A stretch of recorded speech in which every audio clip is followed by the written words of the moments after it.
es ayudarlo a transitar por el camino de su enfermedad e incluso prepararlo para la muerte. Seguramente. Lo que es muy difícil es hacer comprender a la gente que la muerte es el destino final de todos nosotros. No hemos comprado la inmortalidad, pero podemos tratar de evitar que ésta llegue antes. Y eso lo hacemos con la prevención. Precisamente los médicos modernos actualmente lo que ponen en énfasis es en prevenir la llegada de una enfermedad, preparar a un organismo para que aumente su capacidad de resistir a la enfermedad y diagnosticarla precozmente para poder tomar las medidas que la tecnología, la ciencia, la farmacología moderna, la química nos está dando para detener ese avance que es irreversible, irremediable, que el tiempo y todos los otros factores externos actúan sobre el hombre. Pongamos ejemplo, por ejemplo, vamos a... Detengámonos un minuto acá, mientras... Yo le iba a preguntar... publicitaria y después continuamos. Bueno, le iba a preguntar, contanos después, ¿cómo es el arte de prevenir o tratar a un enfermo de una enfermedad cardiovascular que antes se morían mucho en un tiempo muy anterior al que actualmente se muere? Precisamente, pero sé concreto. Por eso vamos a tratar de interpretar lo que dijiste sobre el arte, sobre la ciencia, sobre nuestro rol, sobre qué debe esperar el paciente de nosotros y qué podemos esperar nosotros del paciente. Entonces te pongo el ejemplo. Hace muchos años atrás, cuando yo era joven, la expectativa de vida, tanto de los hombres como de las mujeres, eran 60 años. Hoy la mayoría viven 75 años, han esquivado todos esos obstáculos, y eso es en parte un mérito de los médicos, de la prevención, de la lucha por tomar y enfocar todas las medidas que hacen que pueda uno sobrevivir. Los cardíacos. Bueno, la expectativa de vida en los últimos 100 años ha aumentado en un tercio, es decir, a principios del siglo XX era aproximadamente 50 años. Se decía, el hombre nace, crece, se reproduce y muere. Efectivamente, las mujeres, por ejemplo, como decíamos hace un rato, no llegaban a la menopausia.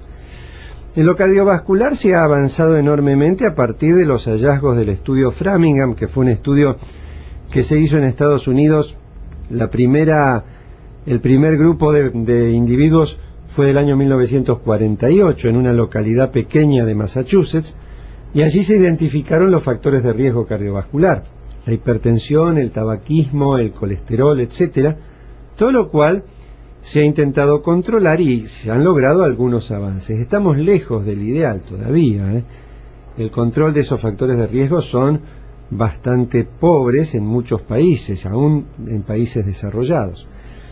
Pero que ha avanzado la expectativa de vida no cabe ninguna duda. Pero al mismo tiempo que esto ha ocurrido, se ha avanzado mucho en el alivio del sufrimiento, en el control del dolor, por ejemplo, en lo que actualmente se llama la medicina paliativa. Y en este sentido creo que es mucho lo que podemos hacer los médicos por los pacientes en la última etapa de la vida.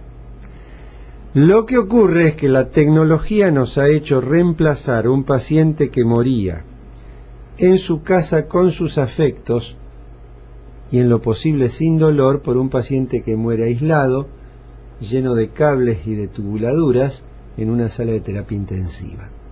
Esto creo que ha hecho un poco deshumanizar la tarea médica. En algunos casos es imprescindible, pero en otros casos se cae muchas veces en lo que se llama encarnizamiento terapéutico, y esto es una cosa que deberíamos evitar los médicos, y que debe entender la población que no todo lo que puede hacerse debe hacerse. Depende de las circunstancias, depende del estado del paciente. A veces se abusa de los métodos terapéuticos, y yo creo que eso es verdaderamente dañino. Voy a rescatar algo que acaba de decir: deshumanizar. Así es. Es decir, lamentablemente el médico ha perdido algo básico y fundamental que lo ha caracterizado a través de los tiempos, que es el amor, el afecto, el entregar todo desde el punto de vista de la digamos de lo humano al paciente. Ya quizás sí, no lo conocemos como conocía el viejo y médico de familia, que conocía a toda la familia, los problemas de los hijos, los problemas de los padres, y que contenía, y que era un poco el hombre que aconsejaba, porque era el hombre que más sabía. Ese médico que entregaba mucho cariño y contenía y ayudaba, ese médico no existe más. Y por eso uno muchas veces le pide a los médicos jóvenes que recuperen lo que nosotros teníamos. Ya está Alfredo Santucho con las noticias. Sí, después lo seguimos. Sí, sí. LT3.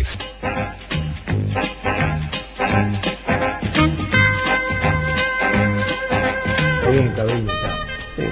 Bueno, Alcides, habíamos quedado en el punto en que estábamos hablando de lo humano, estábamos hablando de el rol del médico en la prevención, el éxito, en cierta forma, en muchas de las cosas que aborda, y evidentemente los resultados, comparándolos con 60, 70 años atrás, han hecho pensar que tenemos cierta capacidad para curar algunas enfermedades.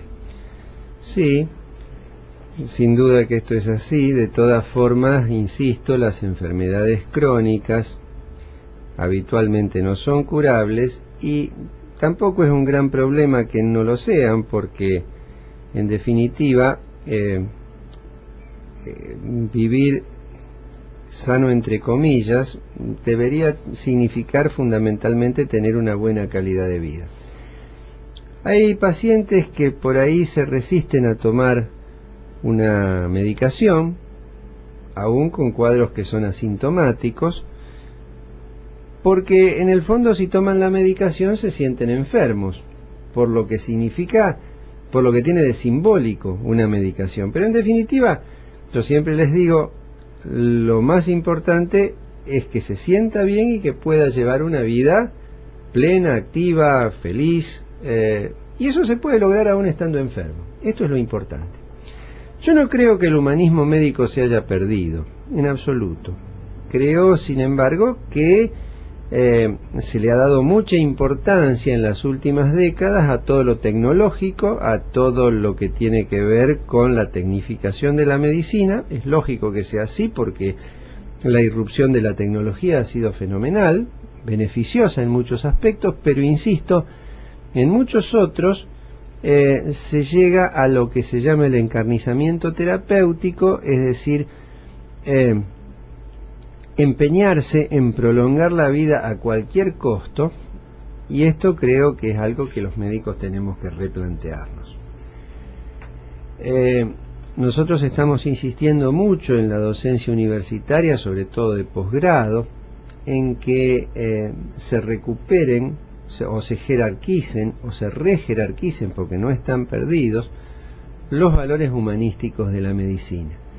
Y creo que lo vamos consiguiendo. En ese sentido yo soy bastante optimista.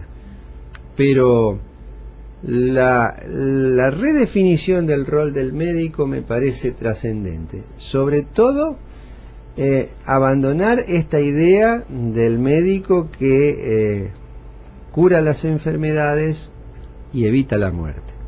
Ni cura todas las enfermedades ni evita la muerte, porque no lo puede hacer. Sin embargo, es un médico que puede confortar, que puede ayudar a vivir mejor, y sobre todo puede ayudar sin duda a morir con dignidad y sin sufrimiento. Esto me parece un avance extraordinario. Claro, uno debería pensar también que todo lo que vos decís, Alcides, es cierto, Pero yo creo que también con esta cuestión de que en la medicina, como en la familia, se desgajó un poco el sentido de familia, el paternalismo médico, que en una época tuvo tanta vigencia, donde el médico era visto como una figura paternal, una figura cercana al paciente, muy cerca. Era otra época, evidentemente la cantidad de pacientes no era tan grande, la gente vivía menos, pero el médico estaba muy cerca del paciente. Es una de las cosas que ha ido quedando relegada probablemente por la tecnología, donde el médico espera más de la tecnología que de su propio conocimiento. Entonces se ha ido alejando y nos debemos muchos dilemas. ¿Quién tiene el derecho a decidir que uno tenga que vivir largo tiempo cuando vos estás demenciado? ¿Es justo que alguien que tiene un Alzheimer, que ha perdido, que está en los últimos estados, lo puedan mantener largos años en ese estado? No es humano. Me parece que bueno, ahí entramos el tema, un debate ético muy duro. Muy ahí entra la eutanasia. No hablo de tal vez no sea la eutanasia exactamente, pero bueno, pero hay formas de interpretar la eutanasia. Hay que interpretar determinadas cosas, es decir, vivir con dignidad y morir con dignidad. Es decir, que alguien te haga seguir viviendo a pesar de que vos no tengas ni posibilidades de recuperación ni nada por el estilo. Los médicos tenemos que cumplir la función de cuidar la vida del paciente, es verdad. Habrá que ver cómo y de qué forma tratar de encontrar una posibilidad de que alguien pueda morir dignamente y no recubierto de 500 artefactos, aparatos fuera de su casa, en el frío lugar donde a veces los médicos tienen tan poco contacto. Los otros días hacíamos un poco el reconocimiento por ser el Día de la Enfermera, de lo que los enfermeros representan. A veces los enfermeros representan quizás a veces más que el médico, porque están mucho más cerca del paciente que nosotros. Y penetran la intimidad del paciente. Y si el enfermero tiene realmente una sensibilidad como la que uno ve, yo tengo muchas alumnas en enfermería y alumnos ahora, y realmente una gente sensible, mis alumnos por lo menos, y uno les enseña que fundamentalmente lo que hay que darle al paciente es la confortación, facilitarle una calidad de vida adecuada, estimularlos, ayudarlos a vivir, y eso es amor. Sí, yo coincido absolutamente, creo que el rol de la enfermera, del enfermero, es extraordinariamente importante, y es cierto que muchas veces el nivel de comunicación que consiguen con el paciente puede incluso ser superior al del médico. Hay cosas que muchas veces se confían al enfermero justamente por sentirse más cercano. Hay una anécdota que resulta graciosa, pero que vale la pena contarla. Ocurrió en nuestro hospital hace unos cuantos años ya. Había un paciente que tenía una enfermedad bastante rara y se hizo un seminario a donde participaron numerosos profesores muy calificados y se llegó a una determinada decisión. Entonces se fue a la sala a comunicarle al paciente que se había discutido su caso y que se había decidido hacer una X cosa terapéutica. No viene al caso qué. El paciente escuchó y dijo: bueno, pero el doctor Marcelo, ¿qué opina? Y el doctor Marcelo era el residente de primer año, que tenía 3 meses de recibido y que estaba todo acurrucadito, avergonzado, porque pedían su opinión.